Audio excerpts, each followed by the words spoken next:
Hi hello എല്ലാവർക്കും എൻ്റെ ചാനലിലേക്ക് സ്വാഗതം. ഞാനിത് തയ്യാറാക്കാൻ പോകുന്നത് വളരെ സ്വാദുള്ളതും എളുപ്പത്തിൽ തയ്യാറാക്കാൻ കഴിയുന്നതുമായ കരിമീൻ പൊള്ളിച്ചതാണ്. എങ്ങനെയാണ് തയ്യാറാക്കുന്നതെന്ന് നമുക്ക് നോക്കാം. ഇതിനായി ആദ്യം കരിമീൻ നന്നായി ക്ലീൻ ചെയ്ത് വെക്കുക. ഇനി ഇത് ഫ്രൈ ചെയ്യുന്നതിന് വേണ്ടി മസാലകളൊക്കെ പുരട്ടി കൊടുക്കുക.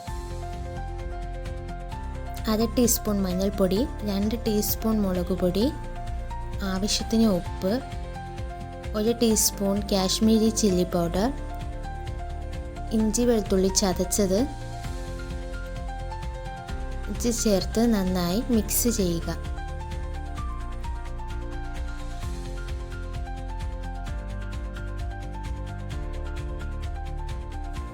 അതിൻ്റെ കൂടെ തന്നെ 1/2 ടീസ്പൂൺ ഗരം മസാലയും കൂടി ചേർത്ത് മിക്സ് ചെയ്തതിന് ശേഷം നമ്മൾ ക്ലീൻ ചെയ്ത് വെച്ചിരിക്കുന്ന കരിമീനിലേക്ക് തേച്ച് കൊടുക്കുക.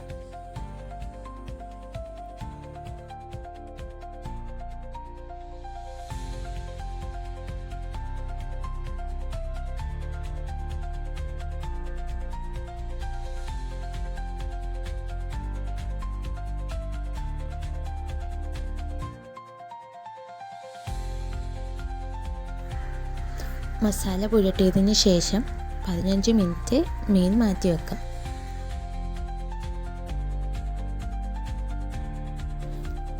മിനിറ്റ് കഴിഞ്ഞ് പാൻ അടുപ്പത്ത് വെച്ച് ചൂടായതിനു ശേഷം അതിലേക്ക് എണ്ണ ഒഴിക്കുക. എണ്ണ ചൂടായതിന് ശേഷം അതിലേക്ക് കറിവേപ്പില തണ്ടിയിടുക. ഇങ്ങനെ ഇടുന്നത് കൊണ്ട് നമ്മുടെ മീനിന് കറിവേപ്പിലയുടെ ഒരു ഫ്ലേവർ കിട്ടും. അതിനുശേഷം നമ്മൾ മസാല തേച്ച് വെച്ചിരിക്കുന്ന കരിമീനെടുത്ത് എണ്ണയിലേക്ക് ഇടുക.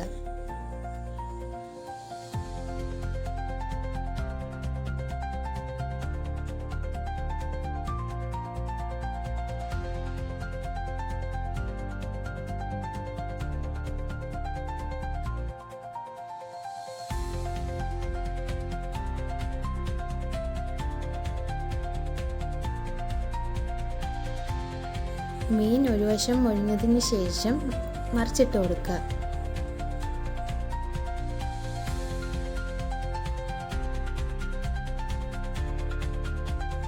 രണ്ടു വശവും നന്നായി മൊഴിഞ്ഞതിന് ശേഷം മീൻ എടുത്ത് മാറ്റി ആ എണ്ണയിലേക്ക് തന്നെ ചെറിയ ഉള്ളി, സവോള, പച്ചമുളക് എന്നിവ ചെറുതായി അരിഞ്ഞത് ഇട്ട് കൊടുക്കുക.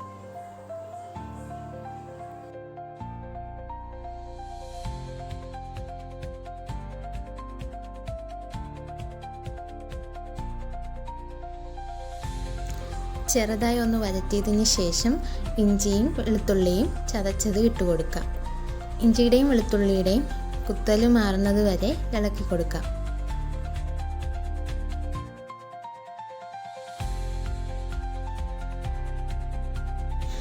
അതിലേക്ക് 1/2 ടീസ്പൂൺ മഞ്ഞൾപ്പൊടി, 1 ടീസ്പൂൺ കാശ്മീരി മുളക് പൊടി, ആവശ്യത്തിന് ഉപ്പ് എന്നിവ ചേർത്ത് നന്നായി വഴറ്റി കൊടുക്കാം.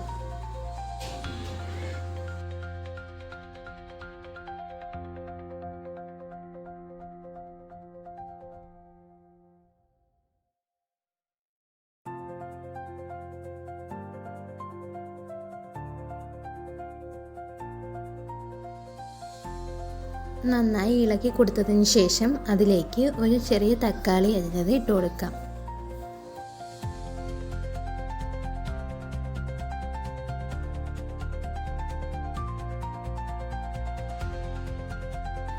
ഏകദേശം എല്ലാം വഴന്ന് സെറ്റായതിന് ശേഷം അതിലേക്ക് തേങ്ങാപ്പാൽ ഒഴിച്ചു കൊടുക്കാം.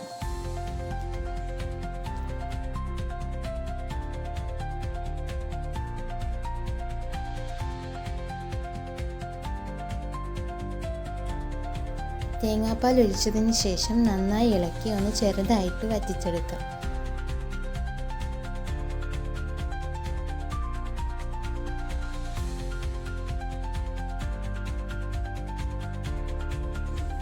വറ്റി വന്നതിന് ശേഷം ഗ്യാസ് ഓഫാക്കാം.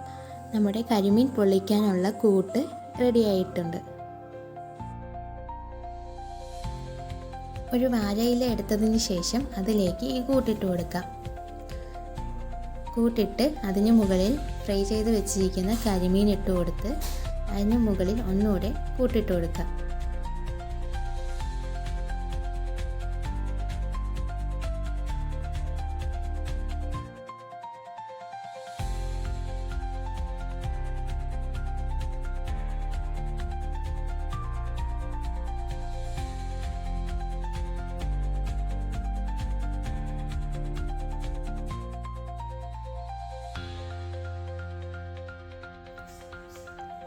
വാഴയില നന്നായി മടക്കിയതിന് ശേഷം ചൂടാകാൻ വെച്ചിരിക്കുന്ന പാത്രത്തിലേക്ക് വെക്കുക. 2 മിനിറ്റ് നേരം ലോ ഫ്ലെയിമിൽ അടച്ചു വെച്ച് ആവിയേറ്റിയതിന് ശേഷം തിരിച്ചിടാം. 2 വശവും ഒരുപോലെ അടച്ചു വെച്ച് ആവിയേറ്റിയതിന് ശേഷം നമുക്കിത് സെർവ് ചെയ്യാവുന്നതാണ്.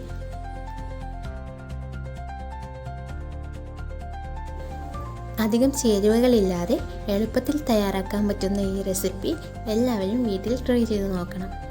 ഈ വീഡിയോ ഇഷ്ടപ്പെട്ടെങ്കിൽ ലൈക്ക് ചെയ്യുക, ഷെയർ ചെയ്യുക, സബ്സ്ക്രൈബ് ചെയ്യുക. Thank you.